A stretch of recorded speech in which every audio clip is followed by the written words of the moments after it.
Hello दोस्तों, मैं हूं कीर्तेश नागरे और आप देख रहे कोडिंग कीर्तेश। दोस्तों, लास्ट वीडियो में हमने प्रैक्टिकल देखा था असाइनमेंट ऑपरेटर और इंक्रीमेंट डिक्रीमेंट ऑपरेटर के बारे में, और इस वीडियो में हम टर्नरी ऑपरेटर का टॉपिक डिस्कस करने वाले हैं, जो कि हमारा लास्ट टॉपिक है ऑपरेटर चैप्टर का। और उसके बाद हम कैटेगराइज करेंगे हर एक ऑपरेटर को, जितने हमने आज तक देखे हैं उसको यूनरी, बाइनरी और टर्नरी ऑपरेटर में कैटेगराइज करेंगे।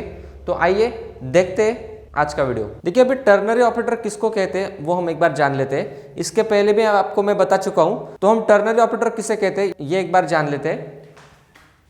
देखिए, हमारे पास सपोज a प्लस बी अगर ऐसी कोई टर्म आती है, तो इस कंडीशन में a और b इन दोनों को हम ऑपरेंड्स कहते हैं। ये मैंने आपको ऑपरेटर के फर्स्ट लेक्चर में बताया था, और अभी आपको मैं बताने जाऊंगा कि टर्नरी ऑपरेटर किसे कहते हैं। देखिए, अगर मेरे पास तीन ऑपरेंड है, ऑपरेंड का मतलब मैंने अभी आपको समझाया है, अगर मेरे पास तीन ऑपरेंड है तो वो उस केस में टर्नरी ऑपरेटर हो गया। टर्नरी ऑपरेटर को दूसरा नाम है कंडीशनल ऑपरेटर।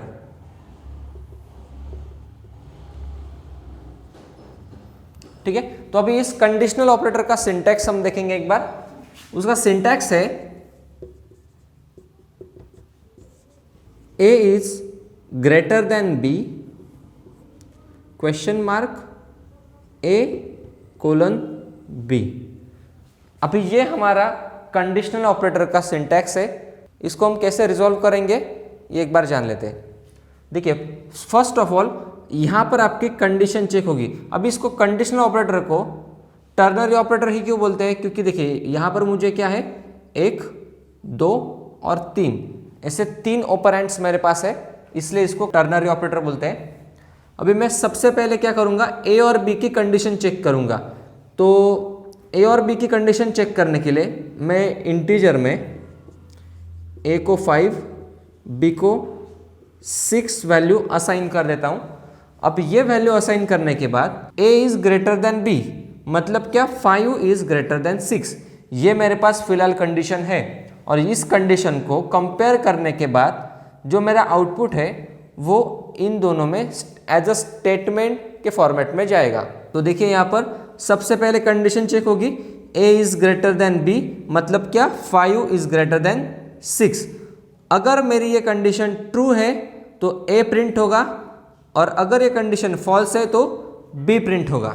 तो उसी के बारे में अब एक हम छोटा सा प्रोग्राम देख लेते हैं। तो देखिए, मैंने यहाँ पर एक प्रोग्राम लिख लिया है।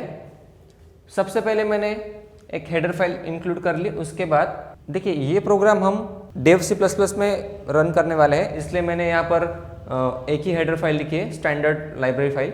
और अगर आप डेव C++ की जगह पे टर्बो C में प्रोग्राम रन कर रहे हो तो आपको यहाँ पर #include conio.h फाइल भी इंक्लूड करनी पड़ेगी, और इंट मेन की जगह पे आपको वॉइड मेन लिखना पड़ेगा। ठीक है, तो आगे चलते हैं। यहाँ पर इंटीजर में मैंने a और b दो वेरिएबल को डिक्लेयर किया है, दोनों को असाइनमेंट ऑपरेटर से वैल्यूज भी असाइन कर दी है, a को 10, b को 20, और एक थर्ड वेरिएबल लिया है मैंने c वेरिएबल, जो कि पूरा खाली है, उसमें एक वैल्यू स्टोर करेंगे हम।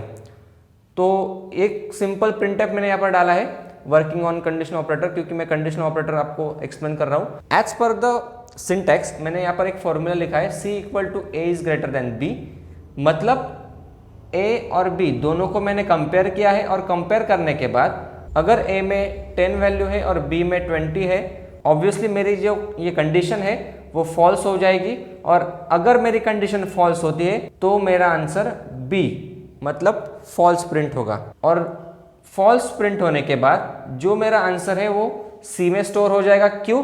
क्योंकि मैंने इसके पहले भी आपको बताया है, अगर इक्वल टू साइन के अराउंड कोई दो ऑपरेंड्स है तो data flow right to left जाता है। ये मैंने आपको पहले भी वीडियो में बता चुका हूं। तो यहाँ पर वही हो रहा है, A और B को कंपेयर करने के बाद जो मेरा स्टेटमेंट है, अगर फॉल्स है तो B प्रिंट होगा, और अगर ट्रू है तो A प्रिंट होगा। तो यहाँ पर मैं कंडीशन चेक करने के बाद A में मेरा 10 है और B में 20 वैल्यू है, तो ऑब्वियसली ये जो मेरे स्टेटमेंट है ये फॉल्स हो चुका है, और फॉल्स होने के बाद जो फॉल्स वैल्यू मेरे C में स्टोर हो गई, और C में स्टोर होने के बाद मैंने लार्जेस्ट वैल्यू यहाँ पर %d करके C को डिस्प्ले कर दिया है। तो इसको अभी प्रैक्टिकली हम स्क्रीन पे समझ लेते हैं। तो देखिए दोस्तों, हम अपने कंप्यूटर के स्क्रीन पे आ चुके हैं। तो जैसे हमने थेरोटिकली प्रोग्राम देखा था, अभी इसको प्रैक्टिकली करके देखेंगे। देखिए हैश इंक्लूड std.html लिख लिया है और मेन के बॉडी में यहाँ पर मैंने प्रोग्राम अपना टाइप करके रखा है। इंटीजर ए में 10 वैल्यू, बी में 20 और सी मैंने डिक्लेयर करके रखा है क्योंकि उसमें मुझे इस कंडीशन का आंसर स्टोर करना है।